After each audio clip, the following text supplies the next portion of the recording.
Kami tetap percaya, sebab kami sadari berkat karena percaya adalah pemeliharaan Tuhan. Oleh sebab itu kami bersyukur kalau pada sore hari ini kembali kami mendapat kemurahan Tuhan. Kami tahu kemurahan yang tidak terhingga itu merupakan berkat besar dalam perjalanan hidup kami. Sebentar kami kembali untuk menerima firman-Mu. Urapi kami semua, layakan kami supaya firman Tuhan beroleh tempat dalam hati kami dan membuat hidup kami ini sungguh-sungguh mengalami kemenangan. Karena oleh sebab itu kami berdoa mengusir segala pekerjaan setan, kuasa gelap, roh apa saja yang menghalangi kami menerima firman-Mu, kami tolak patahkan dalam nama Yesus. Oleh darah Yesus ada kemenangan. Darah Yesus memberikan kami kekuatan dan kelepasan. Sekali lagi Engkau gunakan hidup hamba-Mu untuk menjadi alat di tangan Tuhan. Dalam nama Tuhan Yesus Kristus kami bersyukur dan berdoa. Bersama kita katakan amin.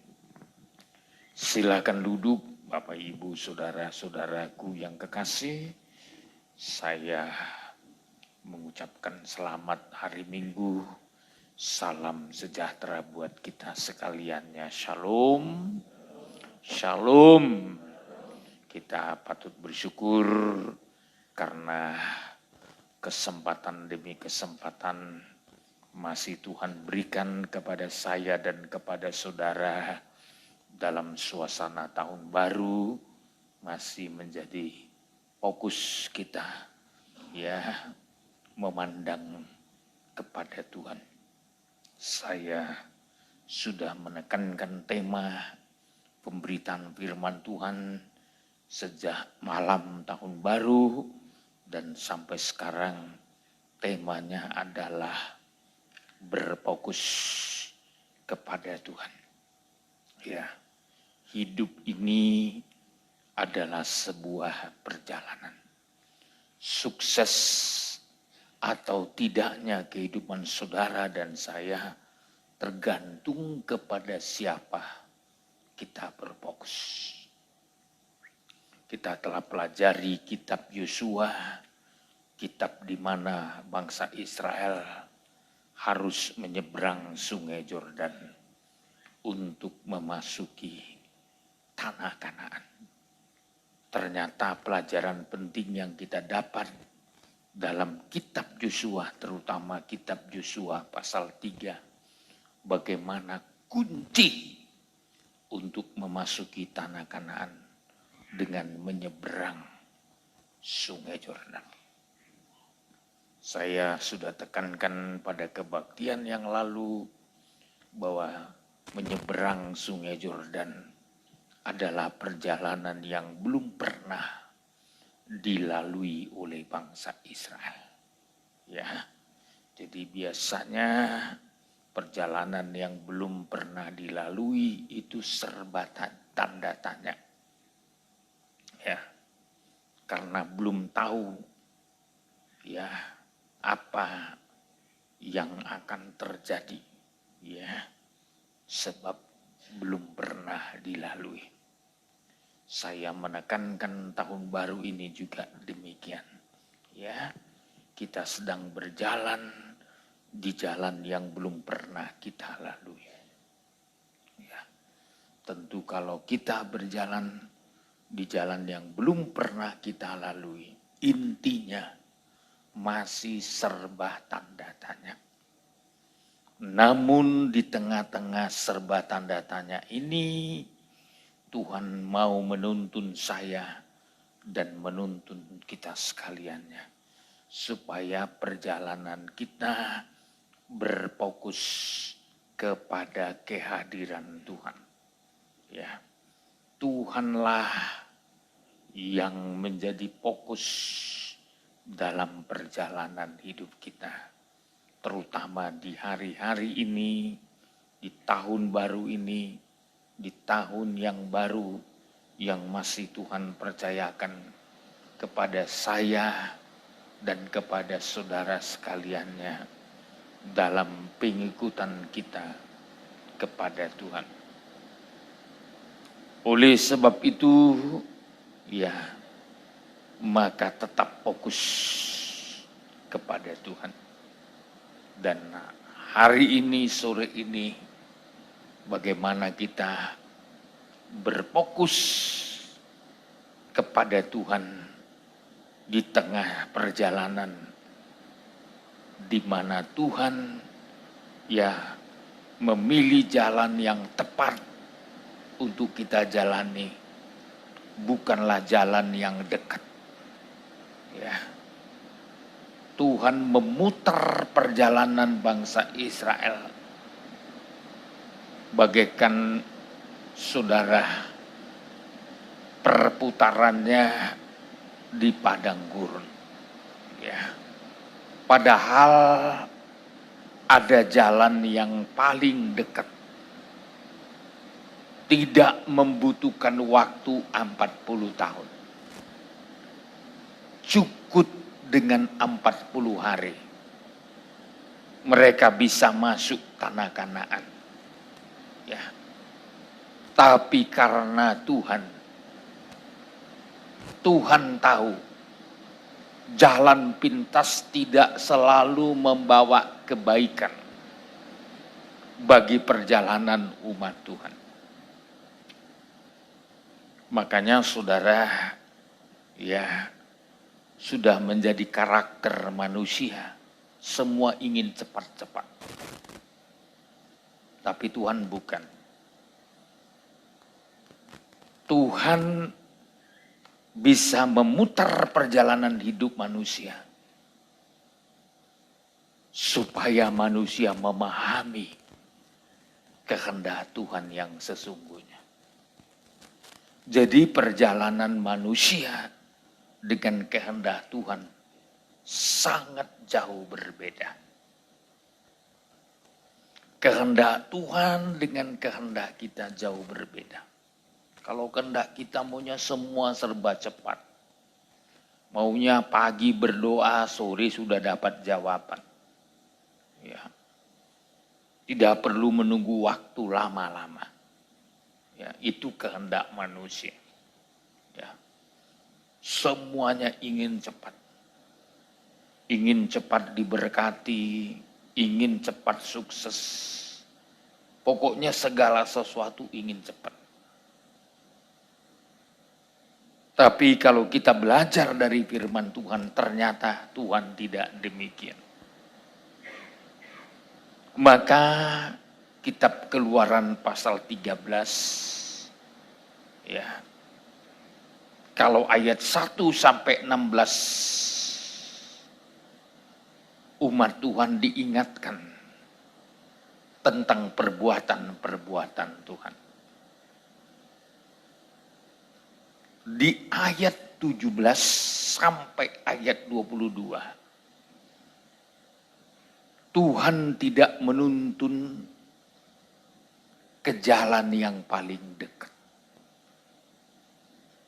Jadi Tuhan itu tidak suka membawa saudara ke jalan yang paling dekat. Ya. Saya menekankan kenapa?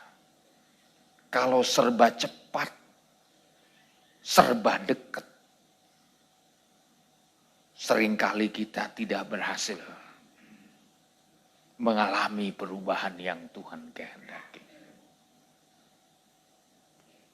Di ayat 17 dulu, ayat 17. Ayat 17. Ya.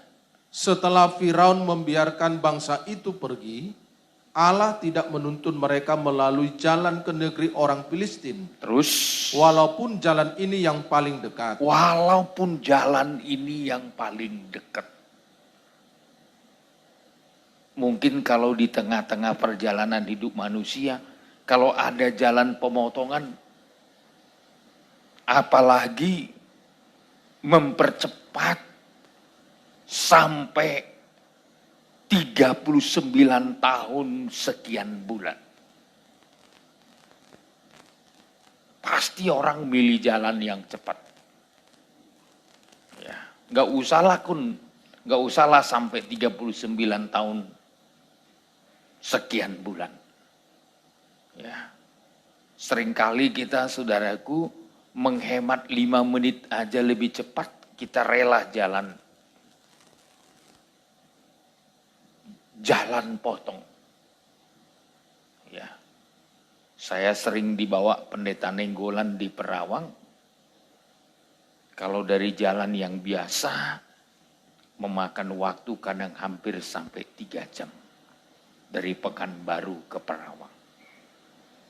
Lalu dia bilang sama saya, Pak Pendeta, sekarang sudah enak. Ada jalan pemotongan.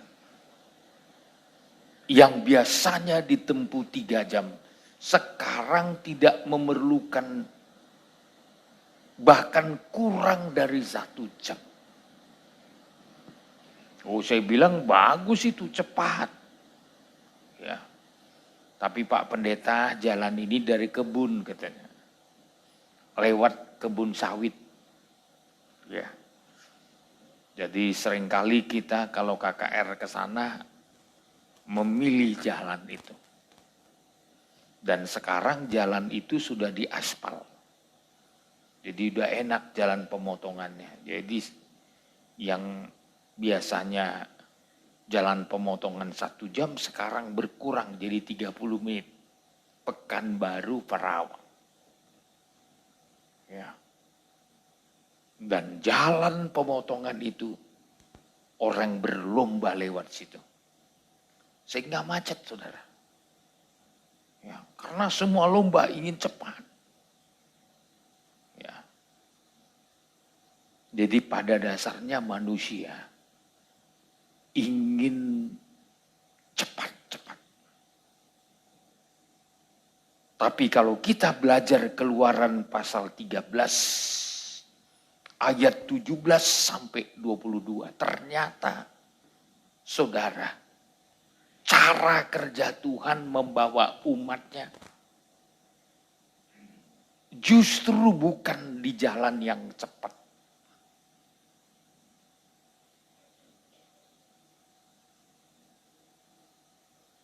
Ayat 18. Ayat 18. Ya. Tetapi Allah menuntun bangsa itu berputar Ya. melalui jalan di padang gurun. Sekarang Tuhan putar melalui jalan di padang gurun. Terus menuju ke Laut Teberau. ya. Dengan siap sedia berperang berjalanlah orang Israel dari tanah Mesir. Iya. Kenapa Tuhan putar? Terus Musa membawa tulang-tulang Yusuf, sebab tadinya Yusuf telah menyuruh anak-anak Israel bersumpah dengan sungguh-sungguh, Allah tentu akan mengindahkan kamu, maka kamu harus membawa tulang-tulangku dari sini. ya, kalau di ayat 18 ada kekhawatiran Tuhan. Kalau umat Tuhan berjalan di jalan yang cepat, justru resikonya terlalu fatal.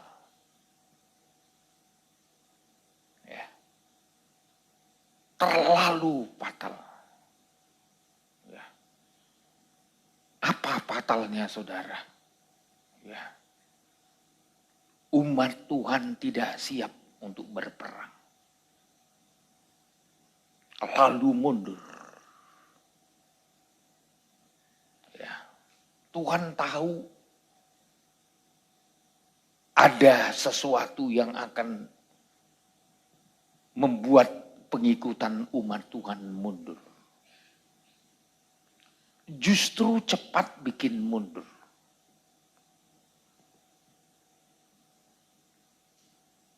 Tidak selamanya yang cepat itu baik.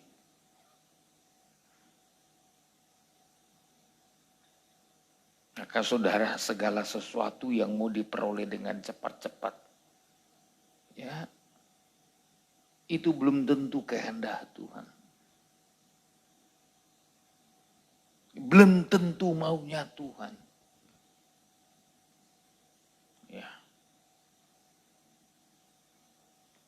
Tapi seringkali manusia memaksakan supaya lebih cepat. Makanya saudaraku, di ayat ini diterangkan firman Tuhan. Ya. Tuhan tahu kalau Tuhan membawa umat Tuhan berjalan di jalan yang cepat, ya, justru membuat bangsa Israel bisa kembali mundur ke belakang. Itu di ayat 17. Sebab firman Allah, jangan-jangan bangsa itu menyesal apabila menghadapi peperangan, sehingga mereka kembali ke Mesir. Lalu Tuhan tahu, oh ini nggak boleh. Nggak boleh jalan pintas. Maka Tuhan putar. Sebab Tuhan punya kerinduan 3 poin penting. Kerinduan Tuhan yang pertama, supaya melalui jalan yang panjang, jalan yang lama, jalan yang cepat, jalan yang tidak begitu cepat. Kesempatan bagi Israel untuk dirubah karakternya. Poin pertama, Tuhan ingin mengubah karakter bangsa Israel melalui jalan yang lebih panjang.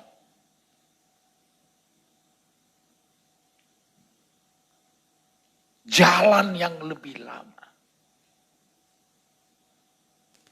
Tuhan ingin karakter umatnya berubah. Dimulai dari karakter kesabaran. Karakter yang selalu memandang kepada Tuhan. Kenapa karakter harus poin pertama untuk dirubah? Saya selalu menekankan karakter adalah persoalan terbesar membuat seseorang itu gagal atau berhasil. Karakter. Dan karakter menentukan kalau kita pulang ke surga kelak menghadap Tuhan. Salah satu yang kita bawa di hadapan Tuhan bukan harta, bukan kekayaan,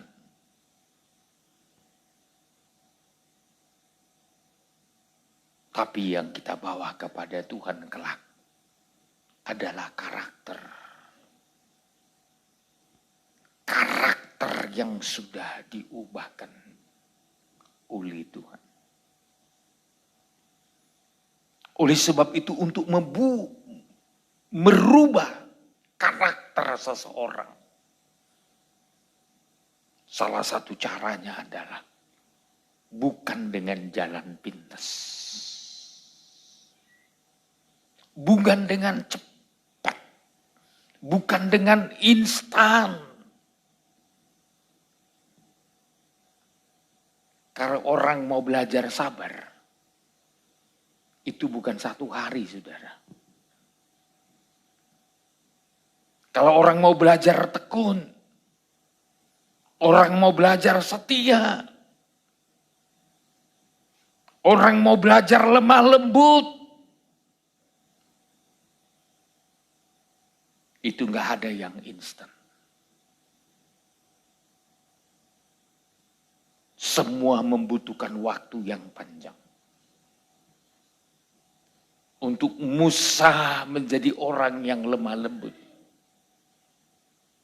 membutuhkan waktu 40 tahun.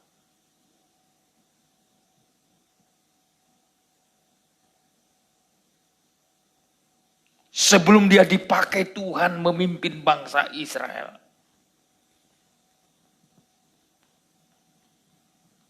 Dia dilatih oleh Tuhan di padang gurun.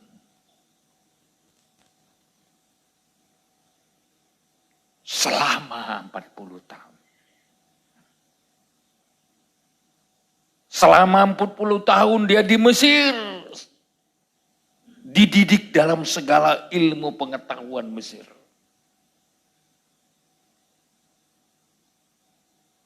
Tidak bisa membuat dia lemah lembut. Justru membuat dia menjadi seorang pembunuh.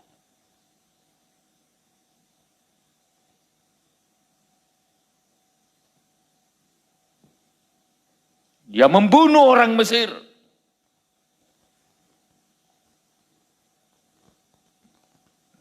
Dia mencoba untuk menjadi seorang pemimpin di tengah-tengah bangsanya. Dia ditolak.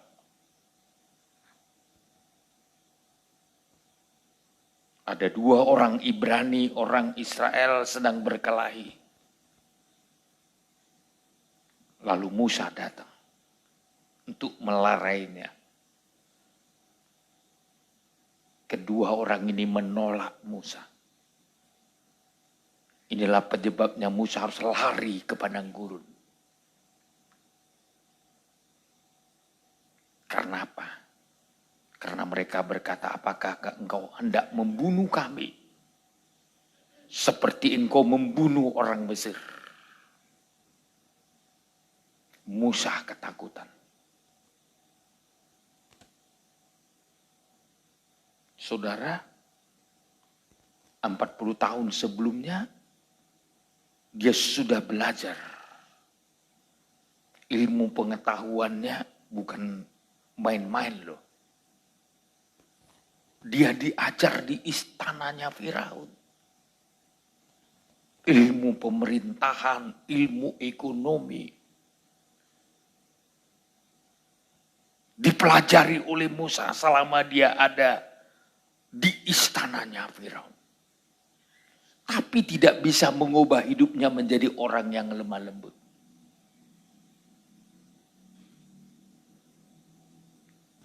Tapi setelah di padang gurun 40 tahun, dia ditempatkan di sana sebagai penjaga kambing domba mertuanya yang bernama Jitro. Di situ Tuhan mencoba mengubah kehidupan Musa. Melalui kesukaran, melalui kesengsaraan. Ternyata akhirnya Tuhan mengakui Musa adalah orang yang paling lembut hatinya.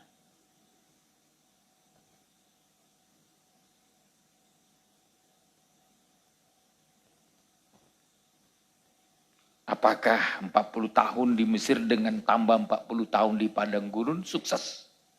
Gagal. Gagal. Di mana letak kegagalan Musa, saudara tahu? Dalam bidang-bidang yang lain Musa berhasil. Musa berhasil menjadi orang yang lemah lembut.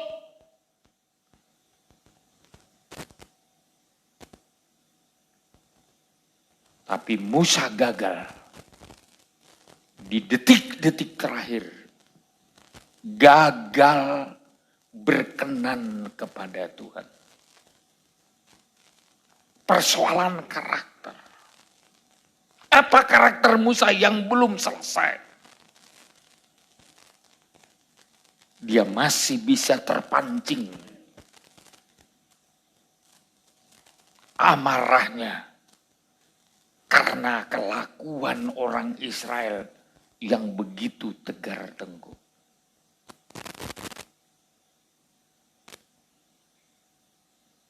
Maka hukuman untuk Musa. Boleh melihat tanah Kanaan, tapi tidak boleh masuk tanah Kanaan. Karena masih ada karakternya yang belum berubah.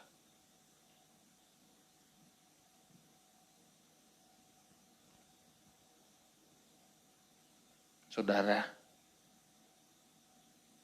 tokoh-tokoh bangsa Israel yang pernah dipakai membawa bangsa Israel berjalan di padang gurun. Ternyata Harun juga gagal.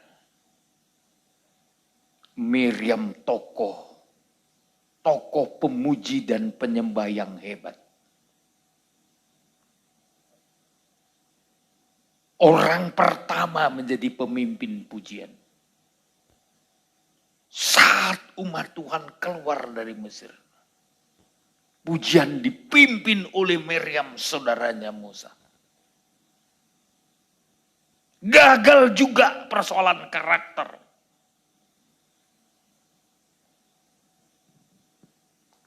Apa karakter Miriam yang membuat dia gagal? Suka gosip. Apa gosipnya, saudara tahu? Menceritakan istri dari Musa.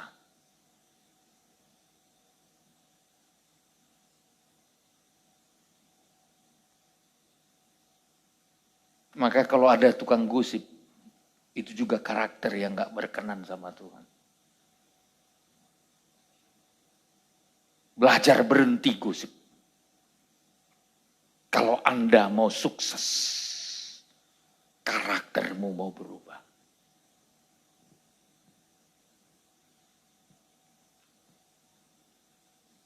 Tuhan menghukum Miriam. Pertama dengan penyakit kusta. Selanjutnya, tidak boleh masuk tanah Kanaan. Begitu juga Harun. Harun laki-laki, tapi ikut nimbrung dengan gosip perempuan. Maka kalau jadi laki-laki lah. Gak ada yang amin ini.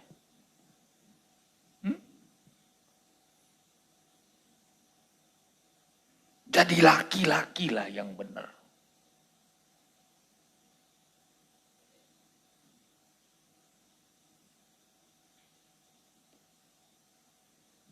Akhirnya Harun juga punya nasib yang sama. Di samping hukuman kena kusta, dia harus mati di tengah jalan. Tidak boleh masuk Kanaan.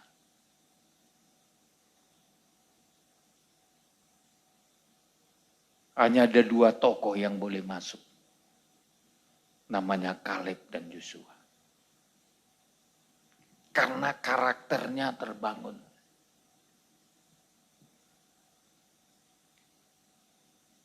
Selama di padang gurun.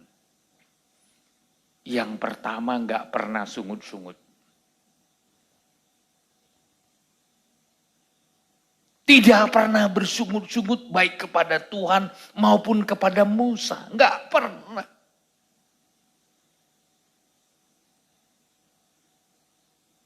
Selalu nurut. Disuruh perang, dia perang.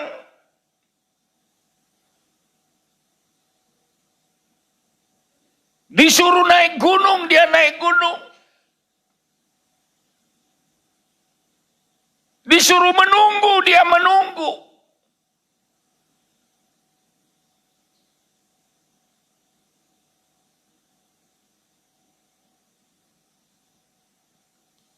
Empat 40 tahun perjalanan di padang gurun.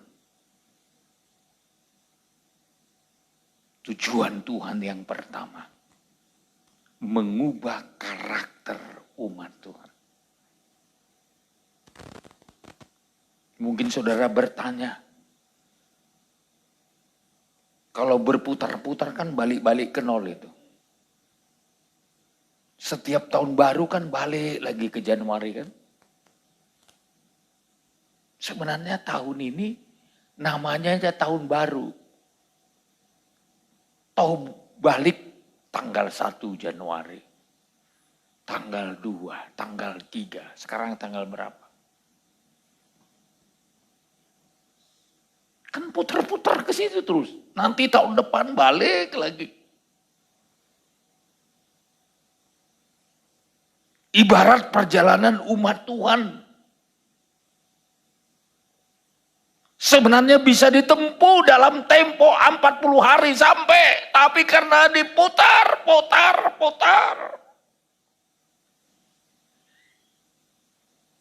Apa yang Tuhan mau inginkan di perputaran? Di jalan padang gurun yang Tuhan buat bagaikan jalan yang berputar bagi umat Tuhan. Tuhan mau mengubah.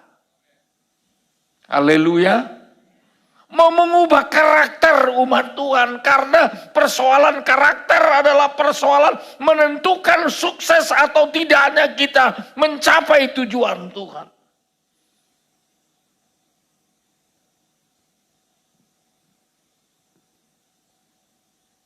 Itu yang Tuhan minta. Mau mengubah.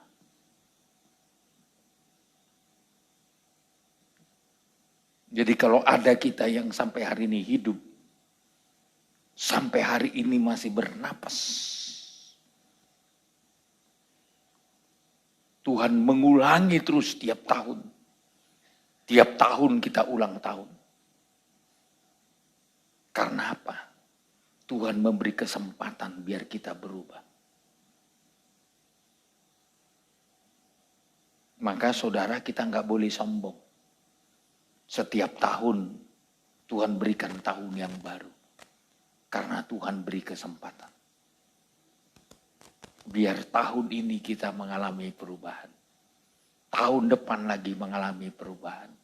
Tahun depan lagi mengalami perubahan. Sampai satu kali kelak kita siap sedia. Yang pertama dipanggil Tuhan. Melalui hari kematian kita. Yang kedua supaya siap sedia. Kalau Tuhan datang, kita sudah siap untuk diubah dalam sekejap mata. Apa yang Tuhan minta? Dalam sebuah perjalanan yang panjang ini, Tuhan mau ubah. Jadi kalau Tuhan kasih kita kesempatan hidup tahun ini, ada satu yang paling utama Tuhan minta. Tuhan beri kesempatan bagi kita untuk berubah. Berubah.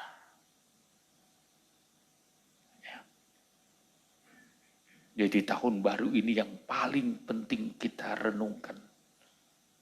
Tuhan masih beri waktu untuk mengubah kita. Amin. Amin. Tuhan kasih waktu.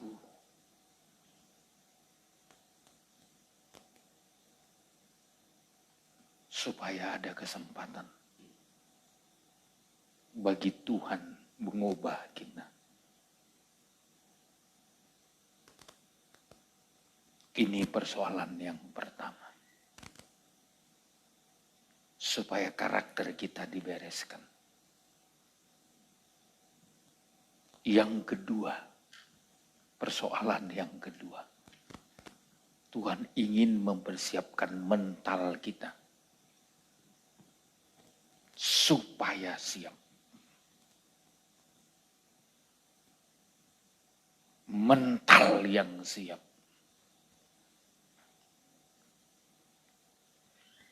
Kaleb dan Yosua memiliki mental yang siap untuk masuk tanah Kanaan. Dia tidak terpengaruh oleh keadaan. Dia tidak terpengaruh oleh musuh yang sedang menduduki tanah Kanaan. Dia tahu ada 31 raja yang begitu kuat. sedang menduduki tanah Kanaan. Tapi karakter Joshua dan Kaleb sudah diubah. Mentalnya sudah dibangun. Mental seorang pemenang.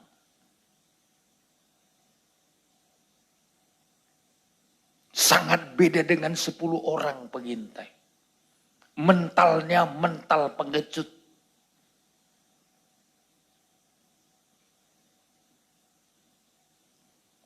Mereka lah yang memberikan laporan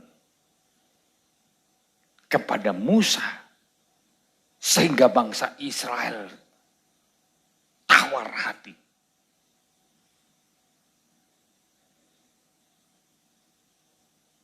Kalau saudara lihat kitab Bilangan.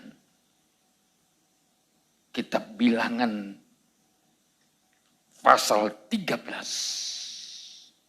Ya.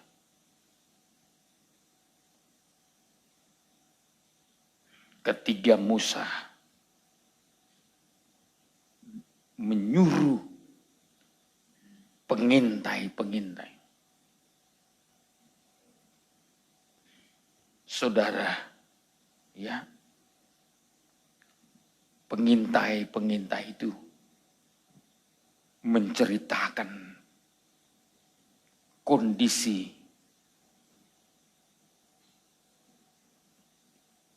tanah Kanaan. Coba Bilangan 13 dulu. Ayat 27. Ayat yang ke-27. Ya.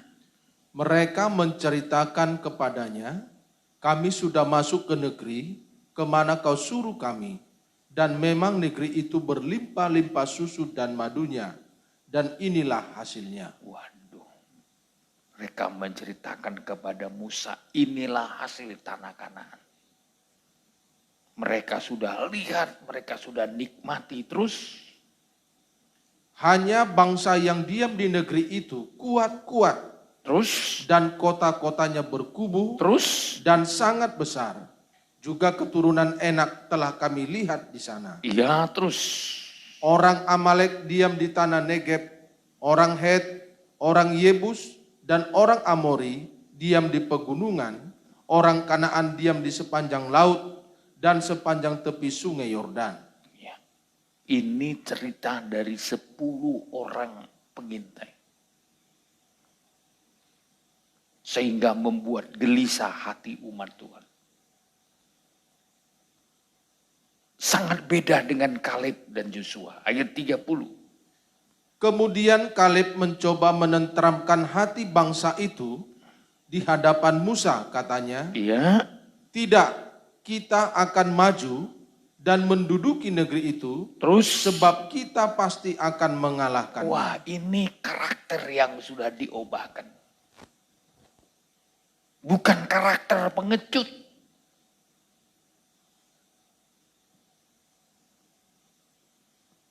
Tidak, kita akan maju dan menduduki negeri itu, kita pasti akan mengalahkannya. Tapi lihat karakter yang belum berubah, ayat 31. Tetapi orang-orang yang pergi ke sana bersama-sama dengan dia berkata, Atau 10 orang lain terus. kita tidak dapat maju menyerang bangsa itu. Ini karakter hanya sikapnya suka melemahkan orang.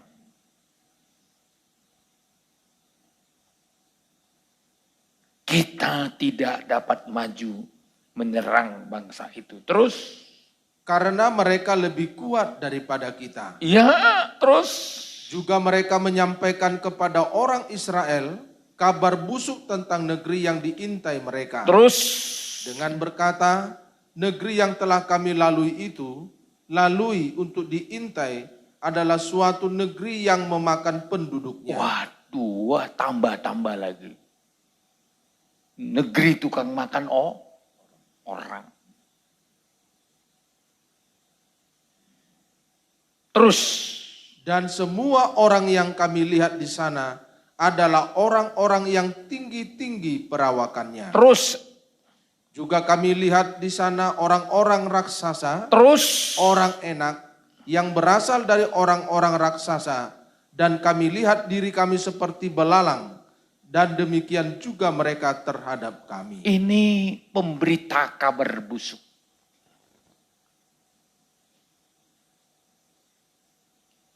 Ini berita yang melemahkan, bukan berita yang menguatkan. Kenapa? Karena karakter mereka belum berubah. Karakter pengecut, karakter penakut. Karakter yang tidak mengandalkan Tuhan.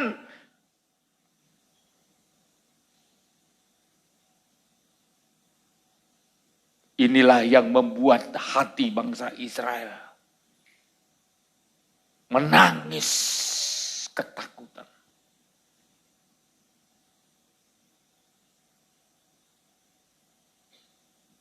Dan mereka menyesal dalam perjalanan menuju tanah Kanaan.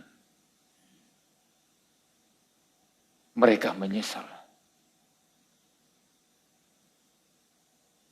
Menyesal mengikuti firman Tuhan. Nyesal mentaati firman Tuhan.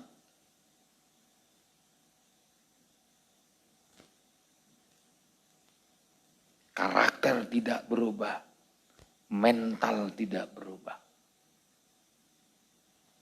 Maka saya mengingatkan jemaat maupun pendeta-pendeta. Pertama, karakternya berubah. Yang kedua, mentalnya harus berubah. Jemaat juga harus punya mental yang berubah. Mental pekerja keras. Mental mengandalkan Tuhan, bukan mental pengemis.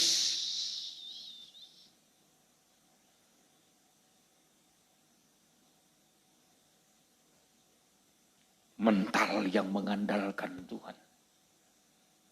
Tuhan adalah kekuatan dan mazmur kita. Masih tahu lagu itu? Tuhanlah kekuatan,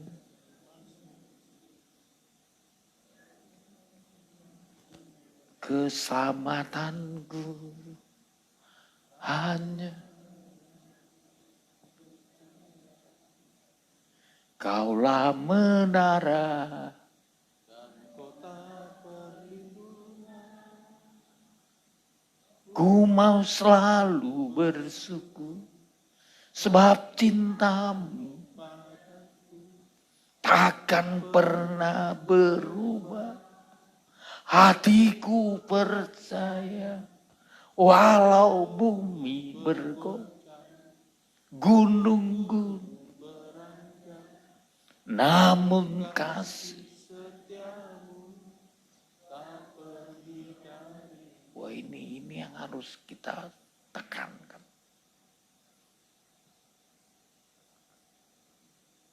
Pokoknya mentalnya harus berubah, karakternya berubah. Jangan karakter pemalas.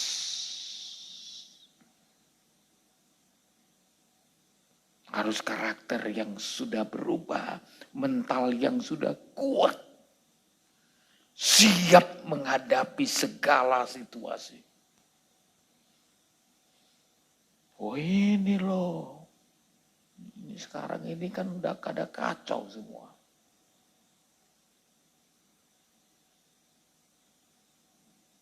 Karena mentalnya nggak beres, karakternya nggak beres. Kerjanya seperti 10 pengintai pembawa kabar busuk. Hanya menceritakan hal-hal yang menakutkan. Maka saya selalu mengatakan, supaya kita mengerti polanya Tuhan. Supaya kita tidak mau ditakut-takuti. Ngerti pola Tuhan. Pertama polanya Tuhan, gereja tidak akan kena aniaya.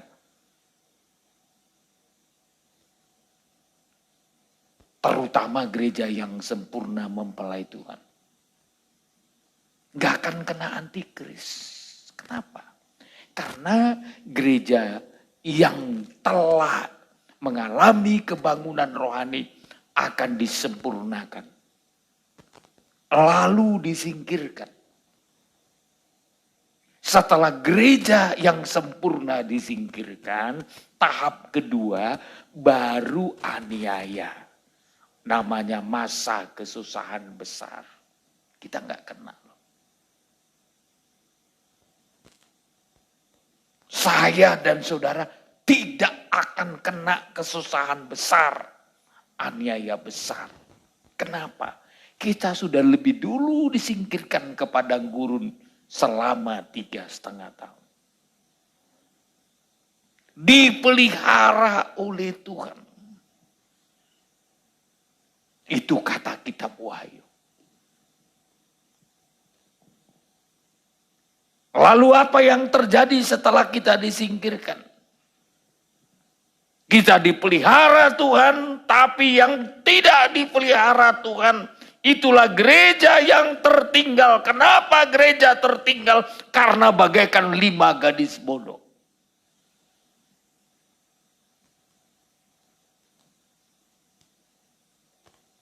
Tertinggal.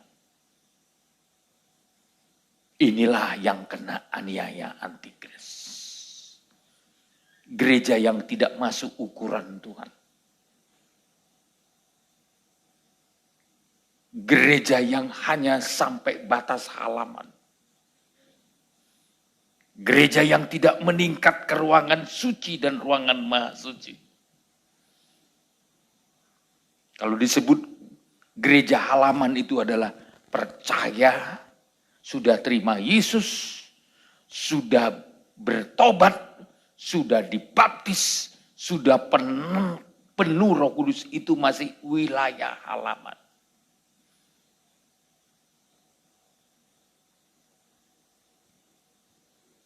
Tapi gereja yang akan disingkirkan, yang sudah disucikan,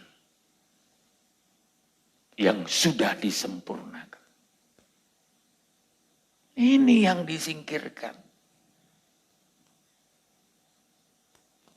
Maka perjuangan kita hari-hari ini menjadi gereja yang disempurnakan untuk disingkirkan. Makanya kenapa kita bertekun dalam pengajaran ini? Agar kualitas rohani kita tidak kualitas halaman. Tidak hanya sekedar percaya. Tidak hanya sekedar bertobat. Tidak hanya sekedar dibaptis. Tidak hanya sekedar penuh dengan Roh Kudus. Tapi kehidupan kita sudah limpah firman. Sudah limpah persekutuan. Sudah limpah penyembahan. Bahkan kita siap untuk disingkirkan. Ini yang Tuhan tunggu-tunggu. Maka perjalanan di padang gurun, poin yang pertama untuk mengubah karakter, kedua mempersiapkan mental kita. Mental kita dipersiapkan di padang gurun, di masa-masa susah. Tuhan mau melatih mental kita. Mental penurut, mental dengar-dengaran, mental yang mau melakukan kehendak Tuhan.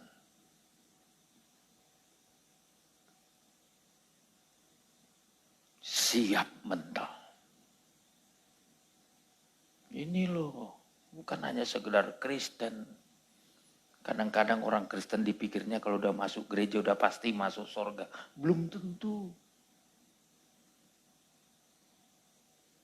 Seringkali banyak orang Kristen mengira kalau udah masuk gereja pasti lolos dari antikris. Belum tentu. Berikan kehidupan mental saudara terbangun dengan benar. Di mana pelatihannya? Di padang gurun. Di masa susah. Itu pelatihannya. Seringkali orang kepinginnya maunya diberkati langsung. Padahal sebenarnya padang gurun tempat yang paling efektif. Sama dengan kalau Anda menguji nyali kan.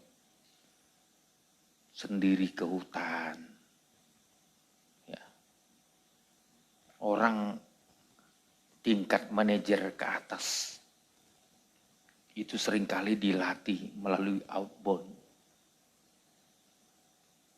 Sebenarnya dulu kita punya rencana membuat kebun kita yang ada di Sungai Jeram itu untuk outbound. Pelatihan, karena abang saya almarhum sangat terbeban untuk melatih dari mulai taman kanak-kanak, tingkat SD, tingkat SLTA, mahasiswa, dan termasuk pemimpin-pemimpin. Dulu kalau manajer-manajer di perusahaan-perusahaan besar itu dibuat uji nyalinya, mentalnya itu justru dilatih. Masuk ke hutan-hutan. Ya. Ini kan saudara lihat di TV ada uji nyali kan. Ya, ini sama setan aja lari terbirit-birit, gimana mau manajer?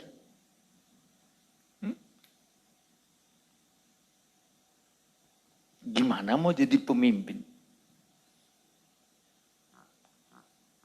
Lihat yang gelap-gelap aja nggak kuat. Lihat tantangan aja nggak kuat.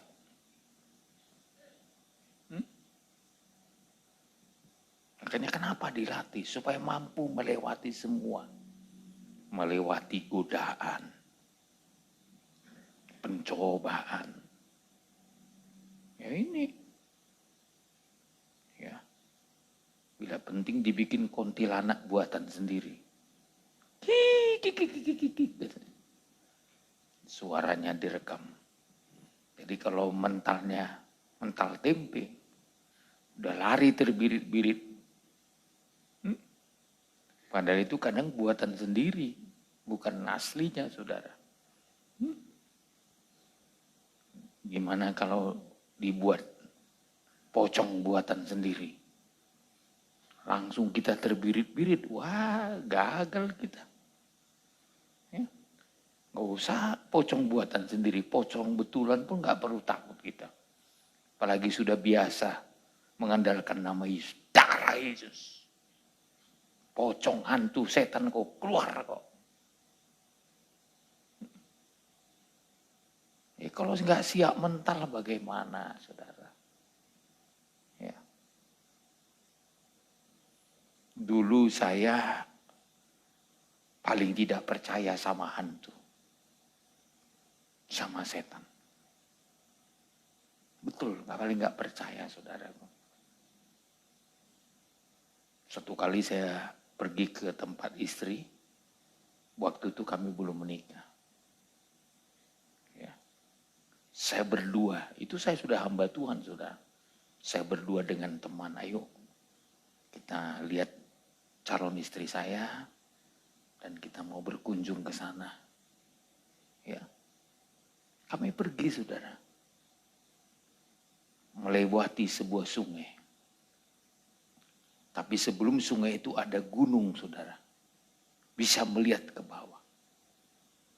Jadi kami cerita sama kawan saya, banyak kali manusia sedang mandi-mandi di sungai ini. Pakai lampu strongking. Ada apa, pesta apa ini, kayak bilang sama teman saya. Ya. Itu orang itu mungkin panen padi katanya. Ya. Jadi saudara, ya, padahal musim panen bukan bulan 12 ya, bulan 6. Jadi kami turun dari gunung terus ke bawah. Sampai di bawah, satu orang pun gak ada.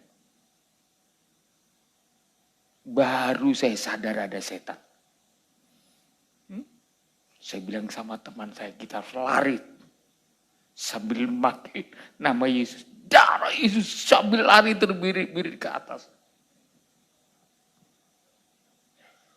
Sejak itu saya baru percaya, padahal sudah tertulis Alkitab, ada setan yang suka dekat pekuburan. Di atas sungai itu ada kuburan. Kuburan umum. Waduh, setelah peristiwa itu, sepertinya saya disadarkan bahwa memang setan itu ada. Selama ini saya nggak percaya. Ya. Walaupun saya belum bertobat. Sekarang saya udah bertobat. Jadi itu setiap saya lewat di situ, saya bilang sama istri saya. Tiap kali lewat situ, waduh saya pernah lihat di sini. Ya. Apalagi teman saya separuh bertobat. Ketakutannya lebih dari saya. Saya lari terbirit-birit. Dia pun tunggang. Itu baru melihat setan. Kita belum diapa-apain, saudara. Kalau sempat dipegang mungkin pingsan di situ. Itu belum diapa-apain sama setan itu. Tapi sejak itu saya punya pengalaman. Ya. Saya ketemu dengan mantan pemilik tempat ini, saudara. Dia bilang, ada setannya itu, katanya. Tapi saya bilang, saya udah tidur di situ, nggak pernah ada setan. Mungkin sebelum kita memuji-muji Tuhan di tempat ini, banyak setannya. Setannya gimana? Dia bilang, matanya berdarah. Jadi gimana? Ya. Dulu katanya setiap pagi, walaupun ini diskotik, diputarnya lagu rohani. Dalam nama Yesus. Padahal ini diskotik dulu. Saya bilang sama dia, ya sekarang tempat kamu joget-joget itu udah altar kami, gue bilang. Ya. VIP-nya kan di sini dulu. Ya. Sekarang udah tempat memuji Tuhan. Ya. Saya gini-gini, saya rasa tadi singer nggak ada yang dipegang setan tangannya. Semua aman, saudara.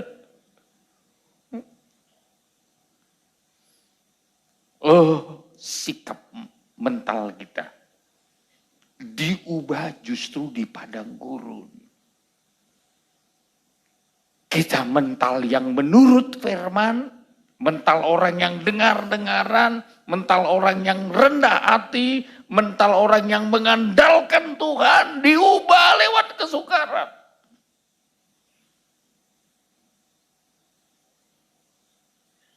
Ini loh, kalau cepat-cepat masuk Kanaan, nggak berubah.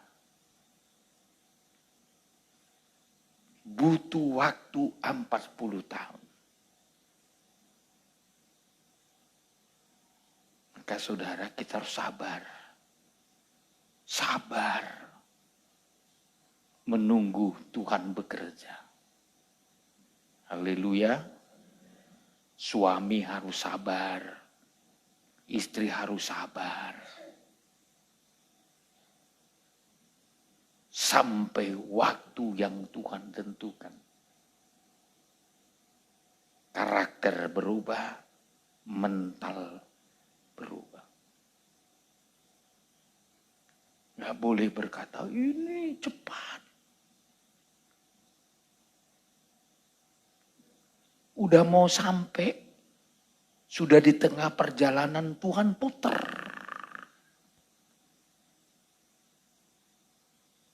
Yang ketiga, apa yang Tuhan mau kerjakan terhadap umat Tuhan.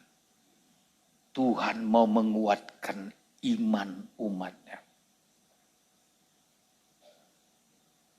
Dan cara menguatkan iman ternyata harus lewat masalah-masalah yang ada.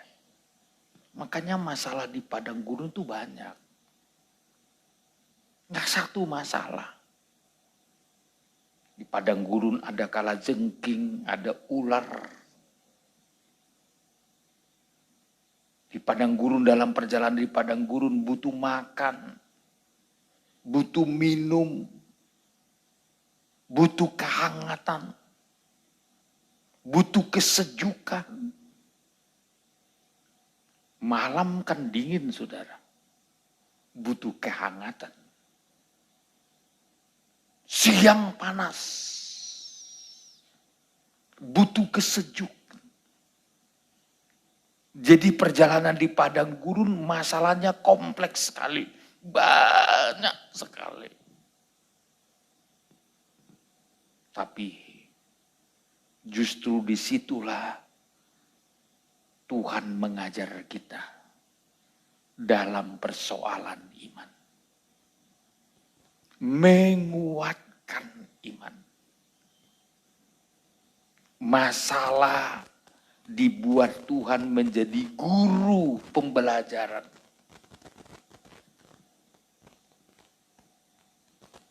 Semakin banyak masalah yang kita lewati, kita akan punya pengalaman dengan Tuhan semakin banyak.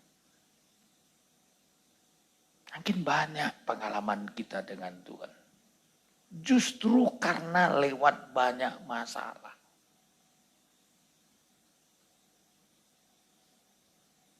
Maka saya selalu sering kali katakan, baik jemaat maupun hamba Tuhan, supaya iman saudara mantap,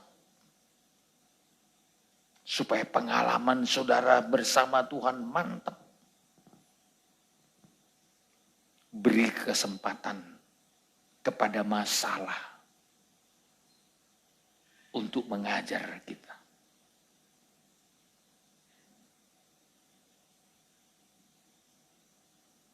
Kalau ada masalah kan ini menjadi guru. Mungkin dulu kita malas berdoa. Tapi kalau ada masalah, jadi mulai suka doa. Oh Tuhan, tolong Tuhan. Sikit-sikit Tuhan, haleluya. Ada teman kita, saudaraku, sudah berumur 70 tahun. Dia enggak pintar khotbah. Tapi dari mulutnya satu hari enggak terhitung kata haleluya. Sikit-sikit haleluya. Jadi teman saya memberi namanya Joni Haleluya. Namanya Pak Joni, bukan Joni Pardede. Ini orang Tionghoa, saudara. Tapi sikit-sikit haleluya, haleluya, haleluya, haleluya. Udah ditipu orang pun haleluya.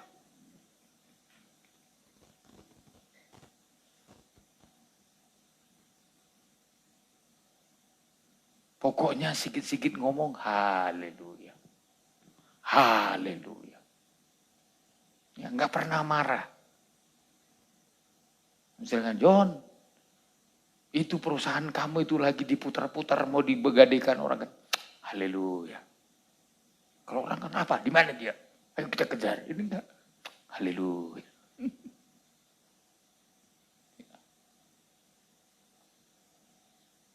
Dulu waktu saya dekat dengan dia, sekitar 20 tahun yang lalu, saudara.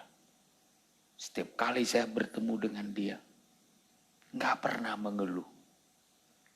Walau perusahaannya diambil orang, hasilnya sama sekali nggak diberi kepada dia. Tapi setiap kali jumpa sarapan pagi dengan kita, haleluya, haleluya.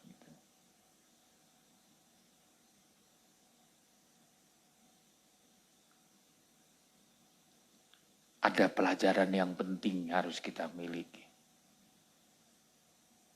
Iman,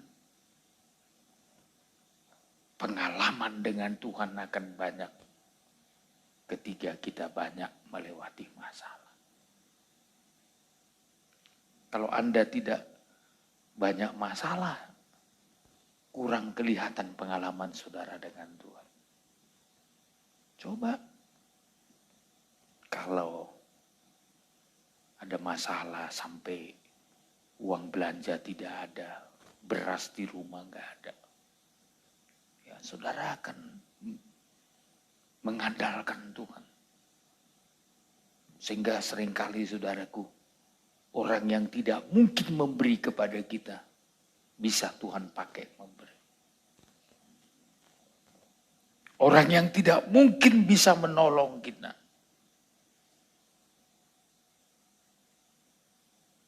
kita bisa tertolong.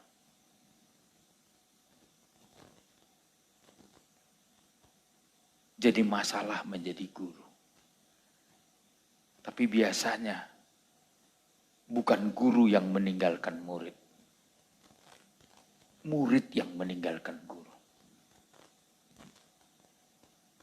Misalkan saudara sekolah TK di sini, udah tamat TK kan saudara tinggalkan gurumu, pindah ke SD. Tamat SD lagi tinggalkan gurumu, masuk ke SMP. Tamat lagi SMP, tinggalkan guru lagi, masuk ke SLTA. Begitulah masalah. Setelah kita belajar kepada Dia, kita tinggalkan. Kita tinggalkan, kita tinggalkan. Akhirnya kita punya pengalaman.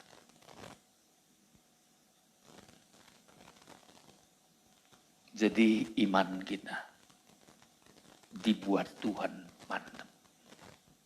Dibuat Tuhan kuat. Justru lewat masalah yang ada. Masalah yang ada. Masalah apapun itu. Kadang Tuhan izinkan kita sakit. Supaya setiap detik hidup kita ini mengandalkan Tuhan lewat iman. Bisa bangun pagi. Kita bisa katakan, oh aku hidup hari ini. Karena anugerah. Bagi saudara yang mungkin yang pekerjaannya sederhana, tapi saudara bisa menikmati berkat Tuhan. Saudara berkata, oh kalau bukan Tuhan, aku tidak mungkin menikmati berkat-Mu hari ini. Ya kami masih ingat masa-masa COVID. Ya, berapa drastisnya persembahan kita kurang. Anjlok.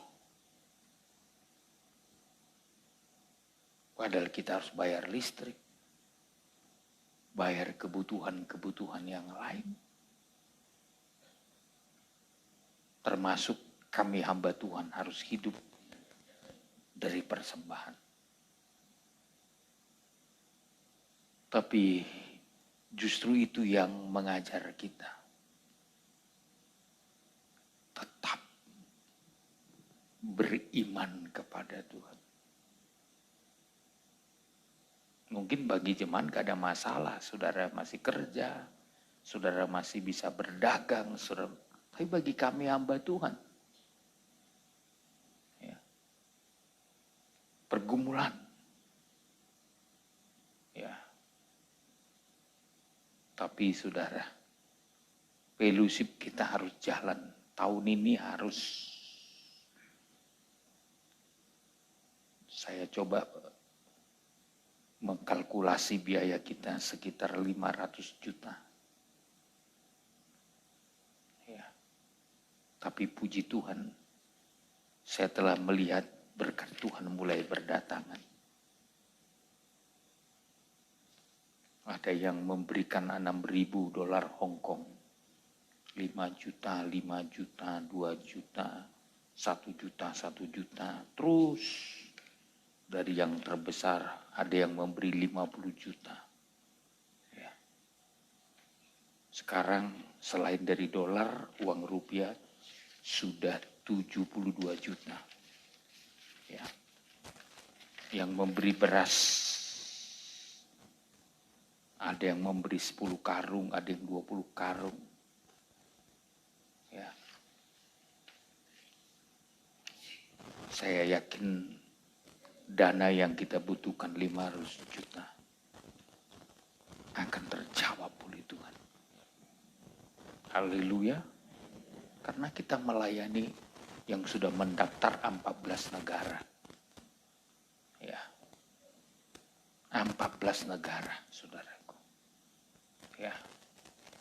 Dan kita berdoa satu kali, bukan 14 negara lagi. Itu yang sudah beli tiket ya. Sudah 14 negara. Jadi peserta paling banyak kali ini dari India. Ya, biasanya yang paling banyak Filipina sampai 200 orang lebih. Vietnam 200 orang. Ya. Kali ini negara yang paling banyak mengirimkan pesertanya dari India. Ya. Tapi dari bangsa-bangsa lain juga berdatangan. Terutama dari daerah Emirat Arab. Ya.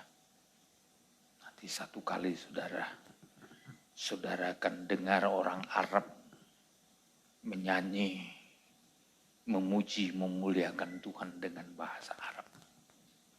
Haleluya. Ya.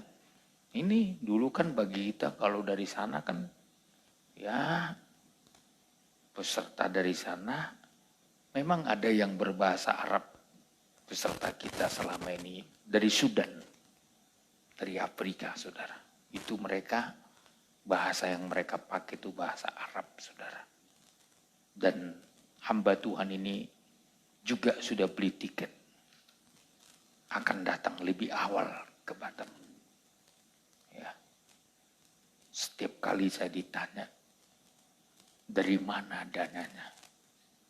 Dari mana uang yang mau kita gunakan? Kita sudah dilatih lewat padang gurun. Iman kita terlatih karena telah melewati masalah-masalah. Dilatih Tuhan kita. Ya. Jadi saudara, kita belajar dari lewat masalah. Nanti masalah itu akan kita tinggalkan setelah kita selesai belajar. Makanya saudara, di mana tempatnya? Di perjalanan padang gurun. Ini jadi kalau ada masalah jangan bilang Tuhan gak sayang, Tuhan gak baik. Tuhan tetap baik. Haleluya. Langsung nyanyikan. Tuhan tetap baik. Langsung dinyanyikan itu. Tuhan tetap baik. Jangan bilang ada masalah. Saya sepertinya ditinggalkan Tuhan. Enggak. Tidak.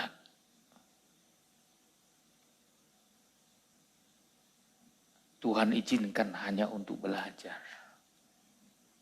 Haleluya. Belajar. Belajar mengandalkan Tuhan. Belajar berharap sama Tuhan.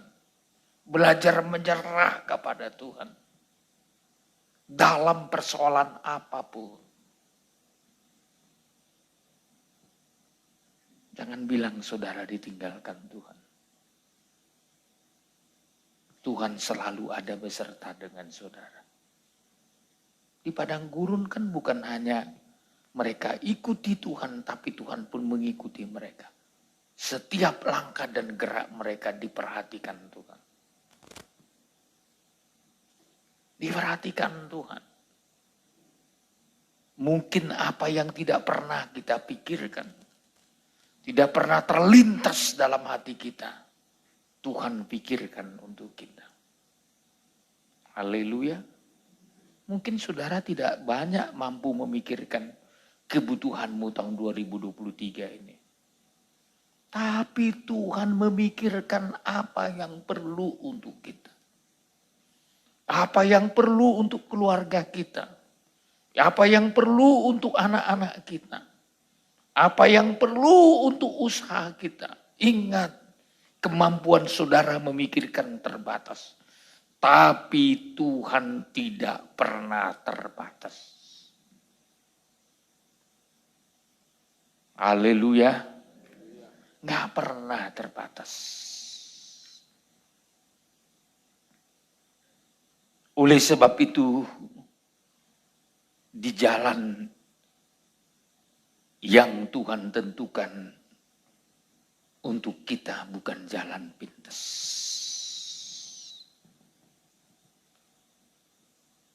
Ada 4 hal yang perlu kita jaga. Di jalan yang mungkin agak lebih panjang. Tidak jalan pintas. Yang pertama yang perlu dijaga, pikiran kita. Apa tujuan pikiran kita selalu dijaga?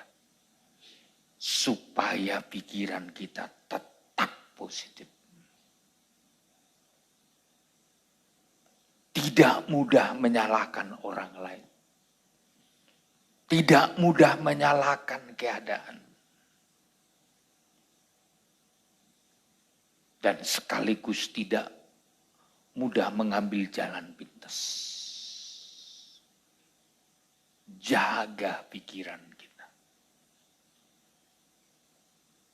Kalau enggak dijaga pikiran kita kan, wah kita salahkan keadaan kita.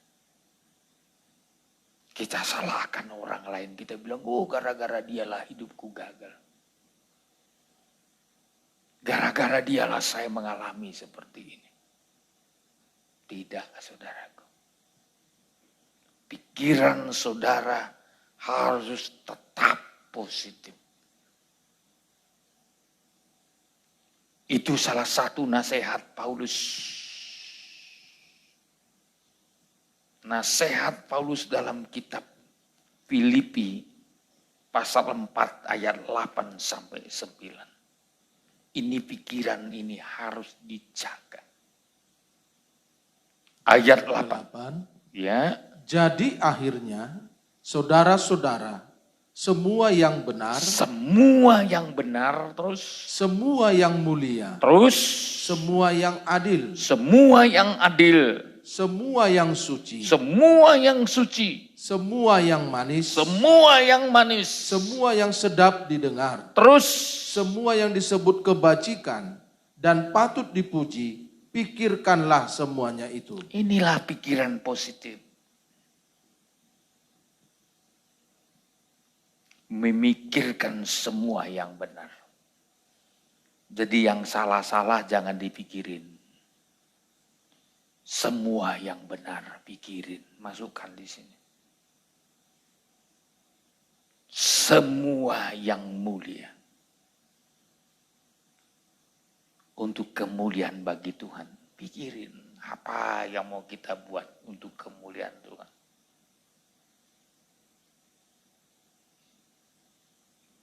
Semua yang adil.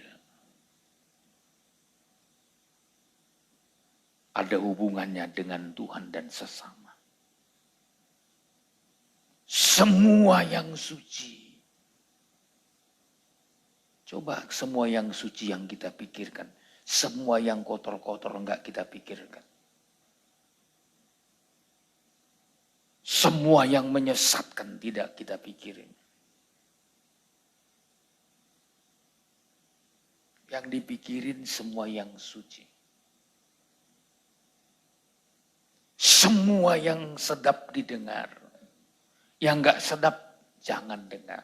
Tutup telinga untuk mendengar yang tidak sedap. Enggak membangun, jangan dengar. Misalkan ada teman-temanmu yang tidak membangun kerohanian, aku enggak mau dengar ya. Langsung potong pembicaraan. Saya pulang dulu ya. Saya enggak mau dengar. Yang tidak sedap, tak usah dengar. Bilang gak ada waktu. Gak ada kesempatan bagiku untuk mendengar yang begitu. Semua yang sedap didengar. Semua yang disebut kebajikan. Dan patut dipuji. Jadi semua yang baik-baik patut kita apresiasi. Ini yang kita pikirkan. Bagaimana berbuat baik. Itu yang dipikirin. Bukan bagaimana menjahatin orang. Berbuat baik. Bagaimana untuk menolong orang. Itu yang kita pikirkan. Ini enggak. Ya. Banyak kali kita sering kali memikirkan yang tidak baik. Menceritakan yang tidak baik. Bahkan kadang-kala gosip lagi. Yang diceritakan bukan orang lain, suaminya. Kejelekan suaminya. Tapi sini nggak ada. Ini yang diceritakan kalau suamiku, gini. Ya kalau suami lagi gosip, waduh yang diceritakan kejelekan istrinya.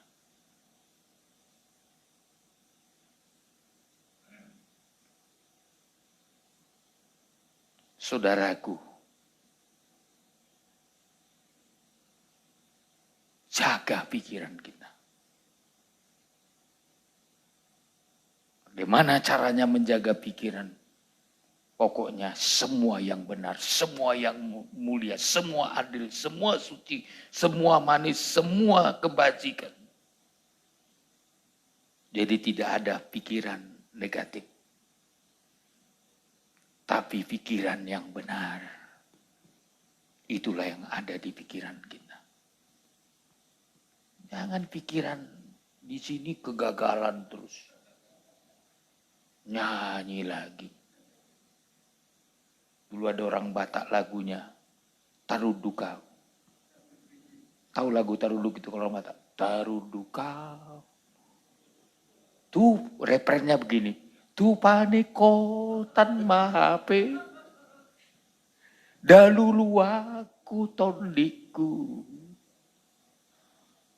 Bahasa Jermannya saudaraku yang dicari adalah bunuh diri.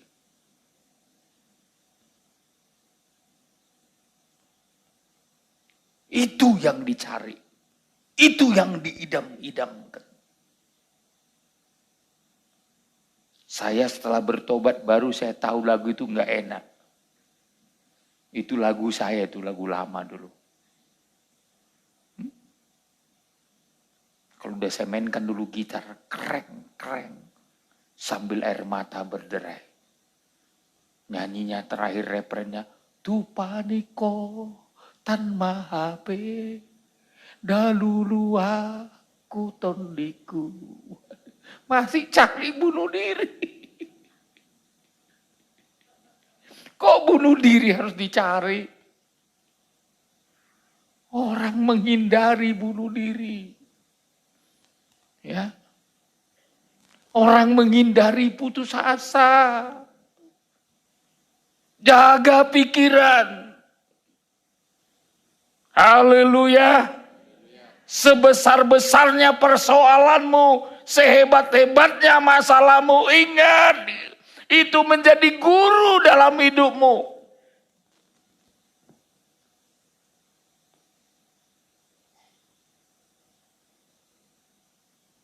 Kalau yang pertama jaga pikiran. Yang kedua jaga perkataan. Kata-kata pun perlu dijaga, saudara. Haleluya. Mari kita lihat dulu. Kenapa kata-kata perlu dijaga. Ya. Jaga kata-katamu. Kolose pasal 4 ayat 6, saudara. Ayat 6. Ya, Hendaklah kata-katamu senantiasa penuh kasih. penuh Kasih. kasih. Kata-katamu penuh kasih. Terus, Jangan hambar. jangan hambar. Terus, Sehingga kamu tahu bagaimana kamu harus memberi jawab kepada setiap orang. jadi kata-kata dijaga. Penuh kasih. Berarti sifatnya membangun, mendorong, menguatkan. Jangan hambar. Kalau hambar itu nggak ada rasanya, saudaraku. Harus ada rasanya. Perkataan saudara harus ada rasanya. Harus bisa orang lain menikmatinya. Jangan hambar. Ya. Terhadap suami, terhadap istri, jangan hambar. Jangan bilang sama suamimu, kau gak pernah memperhatikan kami. Itu kata-kata hambar, saudaraku. Demikian juga kadang suami berkata kepada, engkau tidak mencintaiku. Padahal suaminya udah mati-matian, jungkir balik, lembur.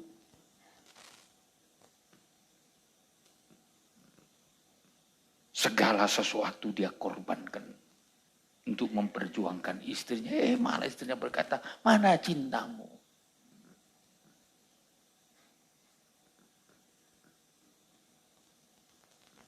Jangan hambar.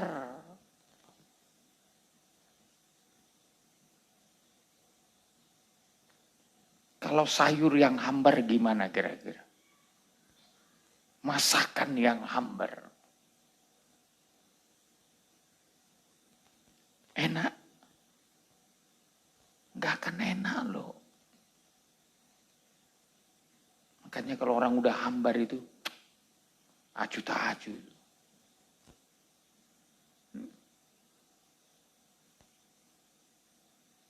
Haleluya. Jangan hambar.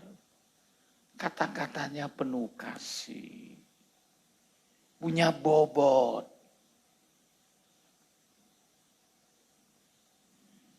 Ada bobotnya loh. Jadi baik dalam nikah waktu berdua juga. Ya, harus ada bobotnya. Kalau lagi berunding ya berunding. Biar perkataan itu punya bobot. Punya tujuan. Ya. Kalau hambar, namanya orang hambar. Tawar. Kata-katanya tawar. Tidak ada keindahan di dalamnya. Ya. Kalau manggil suami, manggil istri ya jangannya sekedar bapak. Ya. Tempatkan dia sebagai bapak, sebagai suami. Bahkan istri juga ditempatkan. Bukan hanya sebagai teman, sebagai kekasih. Itu enggak hambar namanya.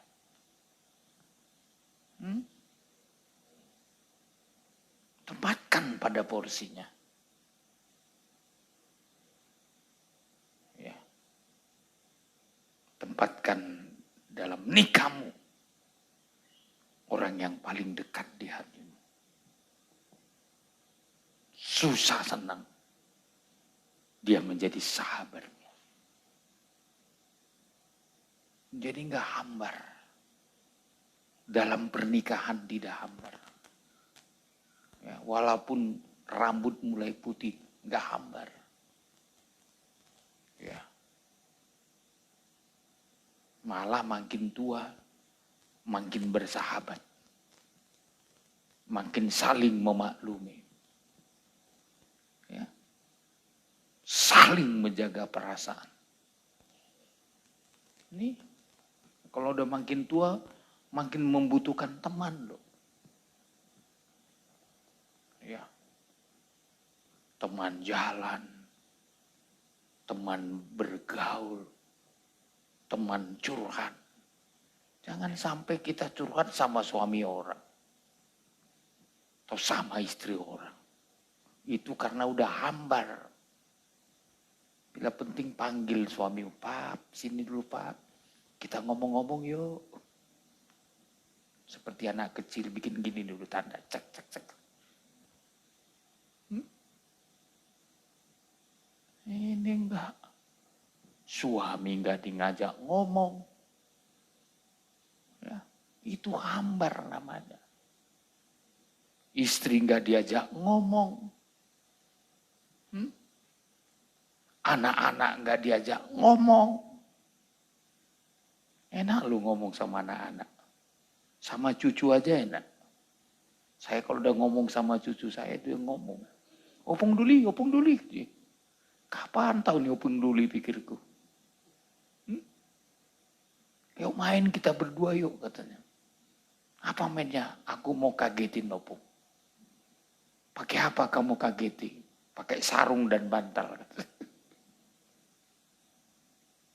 Enak lu. Hidup ini tidak hambar. Ya ini punya anak kok hambar. Punya suami kok hambar. Punya istri kok hambar. Allah semangatlah. Istri masih hidup, suami masih hidup. Ya semangat dong. Selagi kita hidup. Selagi bernapas. Selagi masih Tuhan kasih waktu dan kekuatan. Haleluya. Enggak ada uang libur ke kampung, ke pantai Skera aja saudara. Minum kelapa muda di situ, kepop.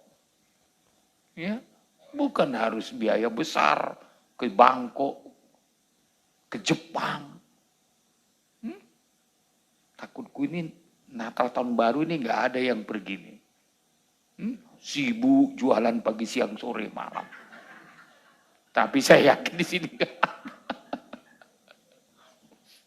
Jaga jangan sampai hambar. Haleluya. Suami-suami beri waktu untuk istrimu dan anak-anakmu. Atur dengan bijaksana. Jangan bilang gak ada waktu. Nanti kalau kita sudah pergi, udah mati duluan. Gak ada penyesalan, gak bisa nyesel.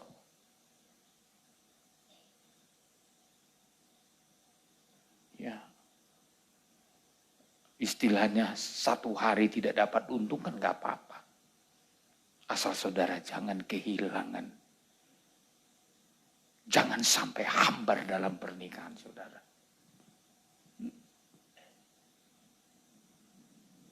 Mari saya mengajak jemaat Tuhan. Ya, ada keseimbangan dalam hidup ini. Anak-anak loh. Enak main sama anak-anak waktu kecil anak-anak. Waktu imut-imut. Kalau udah anak gadis dia udah lajang. Baru gitu, udah gila bapakku ini gitu.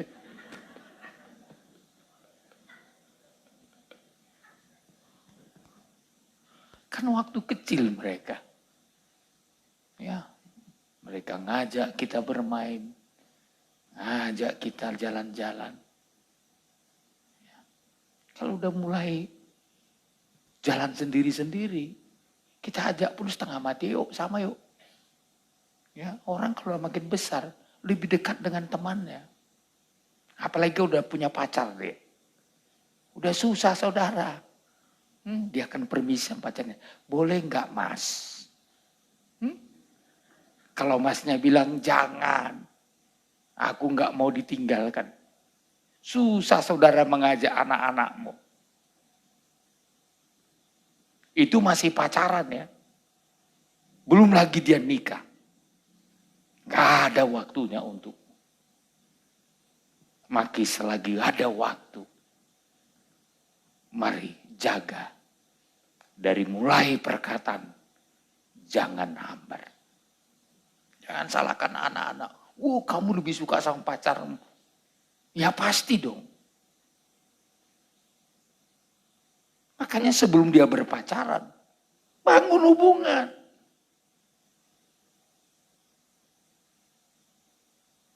Ini diancam pakai tengkorak. Kepala, awas anjing galak, anjing gila. Pokoknya kalau datang temanmu, ku sambut dengan tengkorak. Dia bilang, gak takut kami dengan tengkorakmu itu. Mari kita bangun satu hubungan yang lebih baik.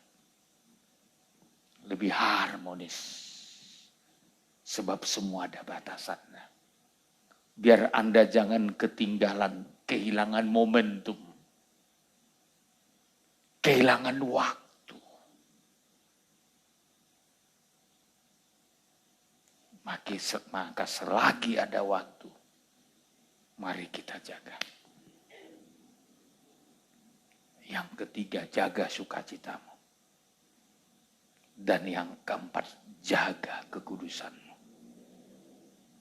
Kalau itu ada pada kita, walaupun jalannya berputar, kita tahu maksud Tuhan dalam hidup kita. Kita tahu tujuan Tuhan dalam hidup kita. Kiranya Tuhan memberkati kita. Kiranya Tuhan menolong kita sekarang dan sampai selama-lamanya. Haleluya. Kita tutup Alkitab kita. Kita bersyukur kepada Tuhan.